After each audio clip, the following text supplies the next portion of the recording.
আরে দাঁড়াও দাঁড়াও, পুরী সিরিজ কিন্তু এখনও শেষ হয়ে যায়নি। ভিডিওটাকে ওপরে ঠেলে না দিয়ে একটু ধৈর্য ধরে দেখে নাও প্লিজ। পুরী সিরিজ কিন্তু এখনও শেষ হয়ে যায়নি। জগন্নাথ দেবের পিসির বাড়ি ভ্রমণ করে আমরা কিন্তু এখন চলেছি গুন্ডিচা মন্দিরের দিকে। গুন্ডিচা মন্দির মানে জগন্নাথ দেবের মাসির বাড়ি বলে পরিচিত।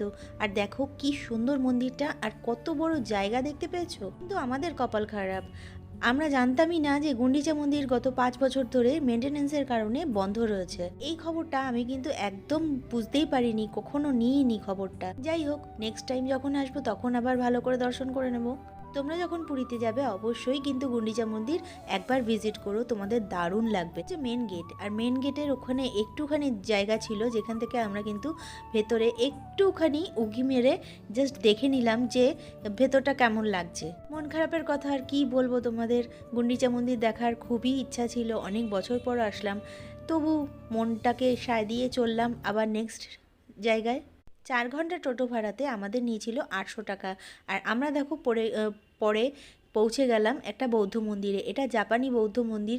আর দেখো কি সুন্দর দেখতে লাগছে বাইরে থেকে। মন্দিরটা কিন্তু একদম ছোট্ট রকমের। আর এখানে দেখো পাথরের হাতের কাজ হচ্ছে কি সুন্দর করে, সমস্ত পাথর খোদাই করে করে কিন্তু এই মূর্তিগুলো করা হয়। এখান থেকে তোমরা বাই করতেও পারবে। এখানে প্রচুর স্কুলের বাচ্চা এসেছিল, ওরা কিন্তু মন্দিরটা ভিজিট করতে এসেছিল, আর দেখে কিন্তু দারুণ লাগছিল। আমরাও ঘুরে নিলাম, বেশ পরিষ্কার পরিচ্ছন্ন মন্দির একটি।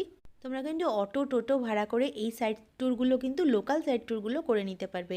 আর যদি বাসে করে ঘুরতে চাও তাহলে নন এসির ভাড়া হচ্ছে 250 টাকা পার হেড, আর এসির ভাড়া কিন্তু 300 টাকা পার হেড। এইটা কিন্তু ডাইনামিক ওঠানামা করে। আর তোমরা কিন্তু প্রাইভেট কারেও কিন্তু ঘুরতে পারো, সেটা 12 ঘন্টার ট্যুর হয়ে যাবে। তো আজকের মতো এটুকুই, দেখা হচ্ছে নেক্সট ভিডিওতে।